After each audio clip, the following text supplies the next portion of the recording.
Hi folks, Dennis Allen with the Disciple Dilemma. Glad you could join us today. We're looking at the arts and being a disciple in the arts. Our guest today, Cory Bonnet from New Vision Studios in Pittsburgh, Pennsylvania. Cory's been working with the metal casting industries in his artwork, and we're going to see some fascinating examples of that. And we're going to talk to Cory about what it's like in there. What's it like to be an artist in the Christian worldview and working with people? What are the obstacles, challenges, temptations, and problems, as well as the opportunities? So let's join our co-host Raymond Monroe as he hosts. Gee, Cory, it's great to have you on our podcast today. I'm delighted you were able to join us. As you and I've talked in the past, I'm deeply impressed with your work, not just the quality of your art, but the meaning that's embedded in it and behind it. And so your website, of course, is corybonnet.com, CORYBONNET.com. And certainly I'd encourage people to go look and see all of the projects you've been deeply involved in. You and I had just a fascinating telephone conversation when I first called you that lasted, I think, almost an hour, because we went almost immediately from your art to what it all meant, because you had a big project, Patterns of Meaning, and that's going to be some of our concentration today. But certainly your background is broader than that.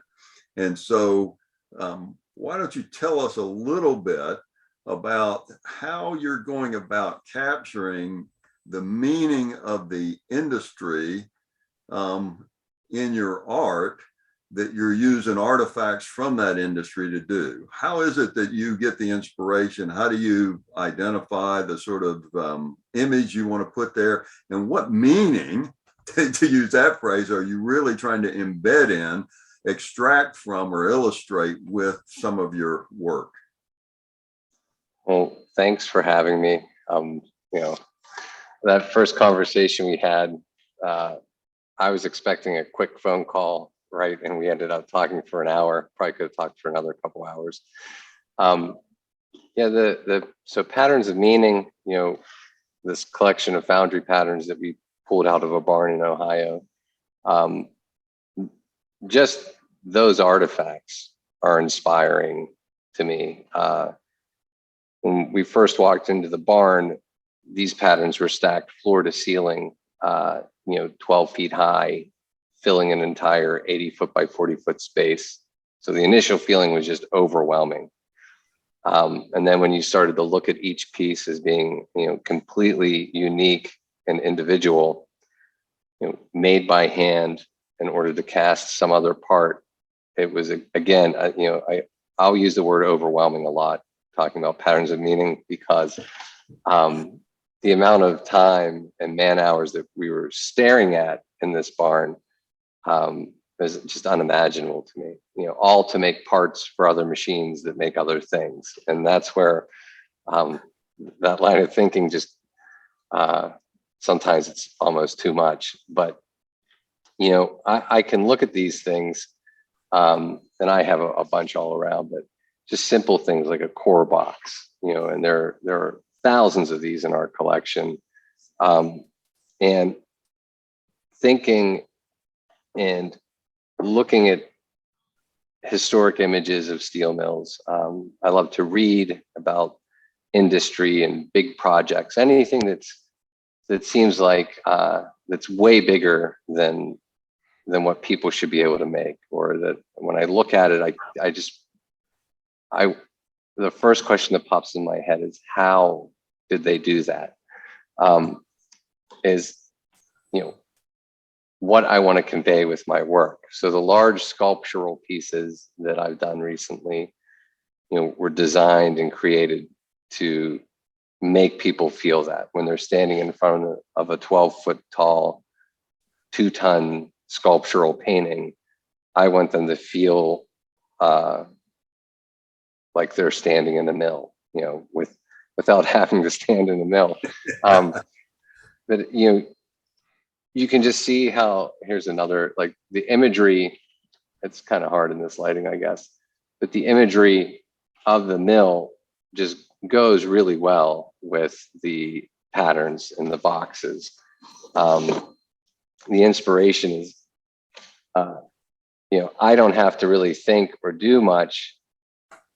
I just, accentuate these smaller pieces just by adding some of the imagery from the mills. Cory, how did you get there? How did you end up with art instead of being a doctor or being an airline pilot or something? How did you get there? Well, I was a terrible student, and I loved to draw. I had our house we had a full house. I have three brothers. For until I was in fifth grade, it was a single mom raising us. So I would spend a lot of my class time drawing in sketchbooks on note. Instead of taking notes, I'd be drawing. So when I graduated, I just kind of always knew from when I was young. I just loved to draw in color and look at things and try to put them down on paper to understand them better. Graduated college with a degree in drawing and a minor in art history. Just a public service announcement. If you're looking for a career, don't graduate with a degree in drawing and a degree in art history. It really limits your prospects.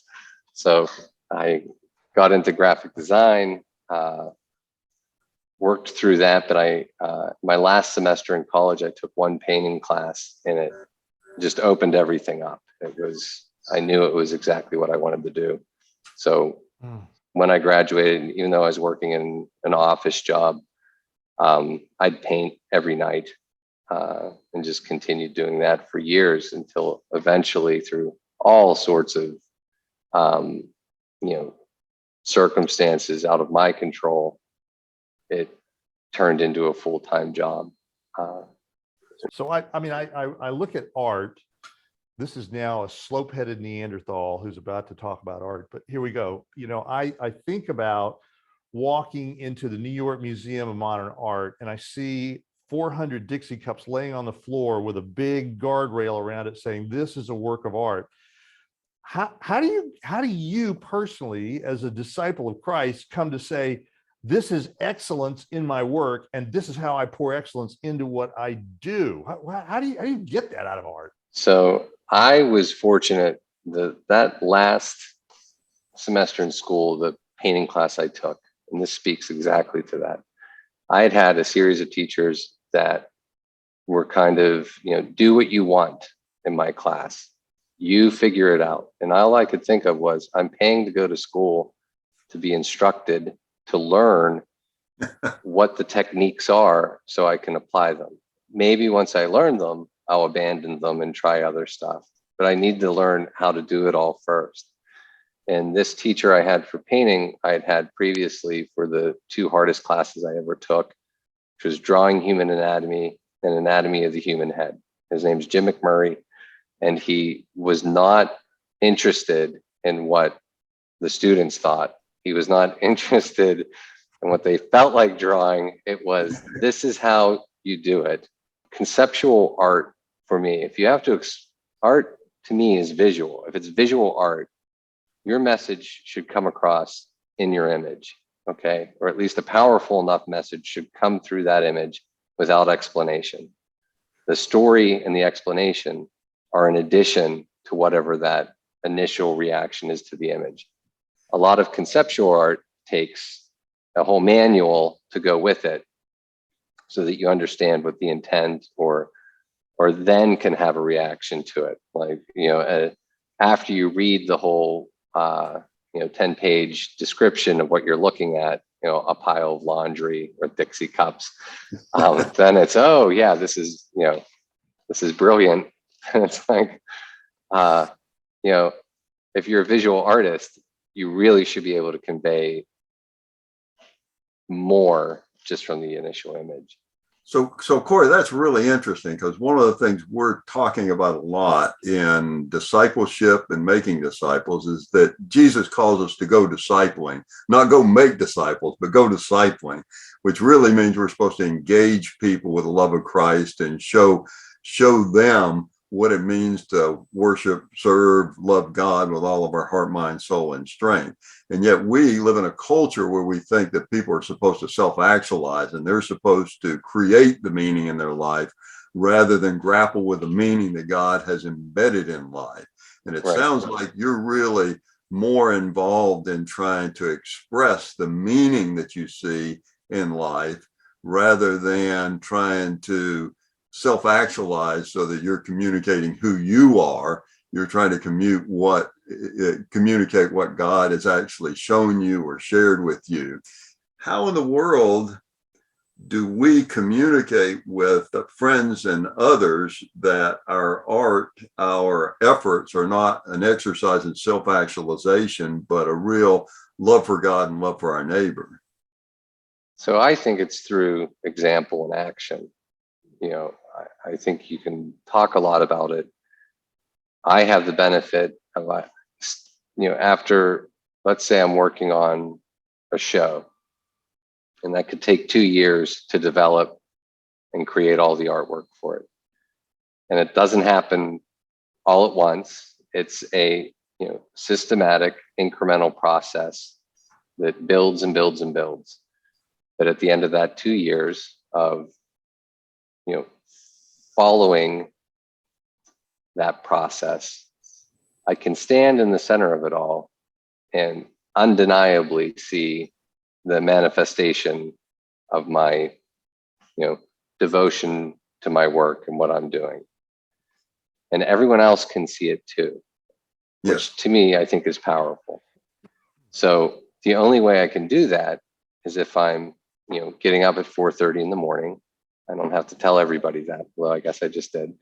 But working and looking where sacrifice is necessary in order to get some, beyond what I think I want, it's kind of push away the distraction and what isn't necessary. Focus on, it would be the narrow path, right? What's truly important here is if you're not making the decisions at the small levels that are the ones that add up the most, right? Most of life is small decisions. Correct. If you're not moving in the right direction on all of those, you just get so far off course, you're no good to anyone, not yourself, not your family, not your community. When we talk about discipling in particular, it's really more what you were talking about, a peer-to-peer relationship. And you're an artist, but you're also involved in the historical background that informs the art that you make. And so have you benefited from other believers who are involved in either these buildings that you work on or the industry you work in? And does that really not only help inform you, but shape you as a disciple? So I was at a meeting that was for a community effort in the Strip District here in Pittsburgh.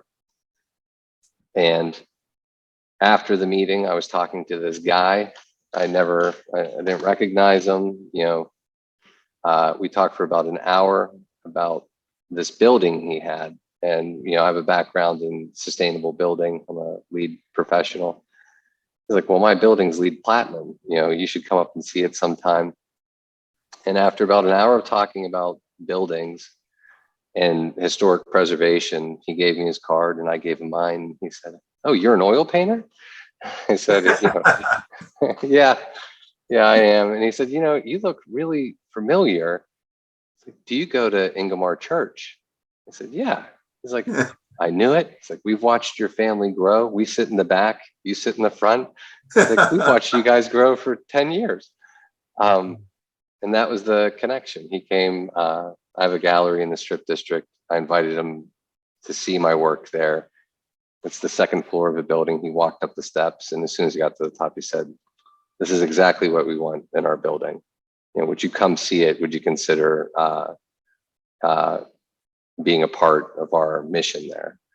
And that was March 1st, 2020. That's when I signed the agreement, and then the world shut down 2 weeks later. So it that's a whole other story. What that next 2 years looked like. So is the plan with your site there to have it open to the public so people can come watch you, or are you a private person that doesn't want anybody looking over your shoulder when you got the paint? I work on big stuff, but the idea was create a lot of work, large scale work, because of the space I had at my disposal, open up to the public for shows, and to bring in, we're in the Hill District in Pittsburgh, bring in people from the neighborhood that had an interest, high school, grade school, that had an interest in art, or wanted to learn about being creative, and do some programming for them.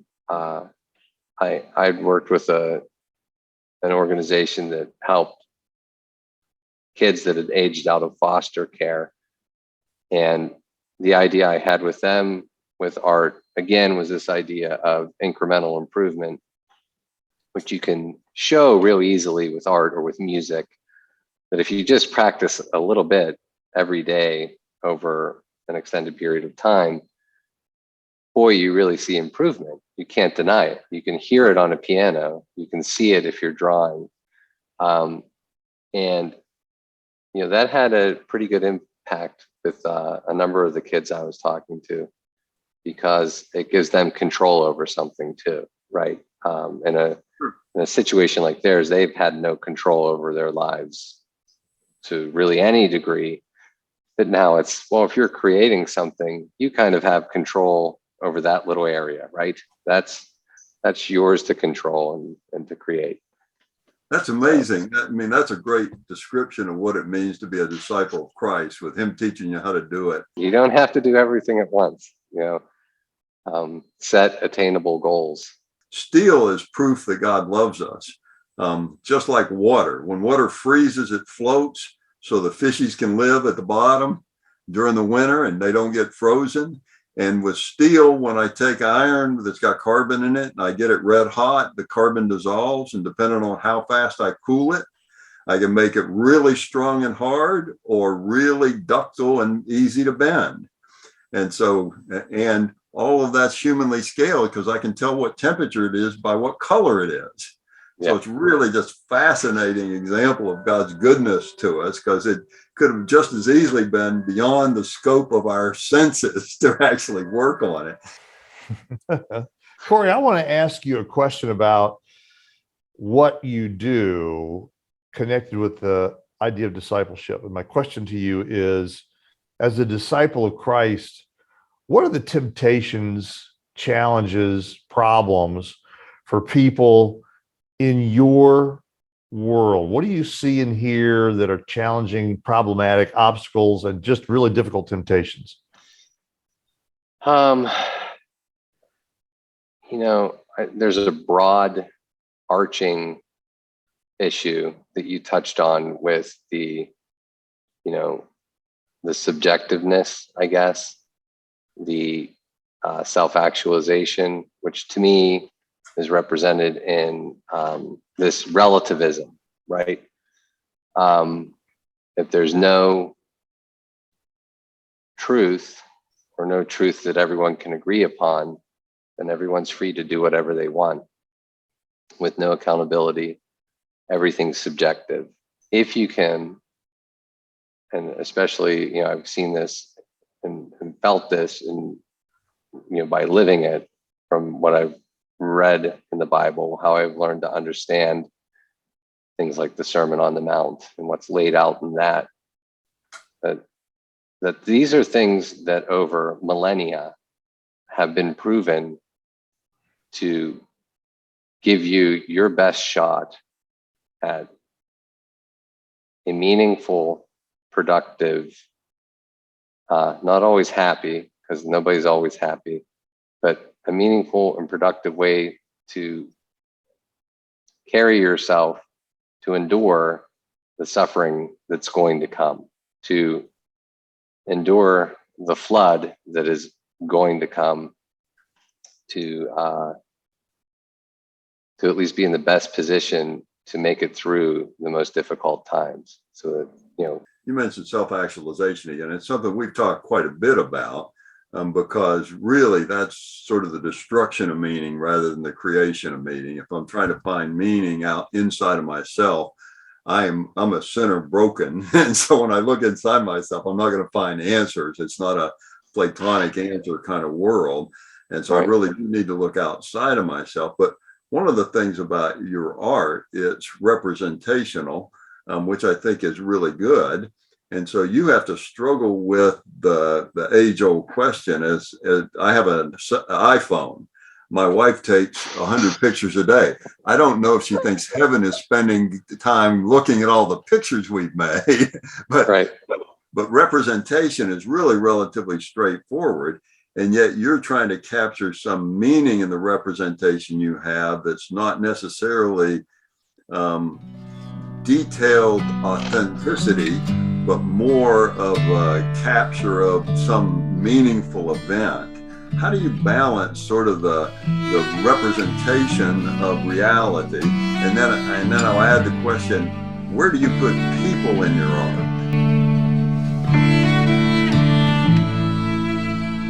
Guide me, O thou great Jehovah, pilgrim through this bed.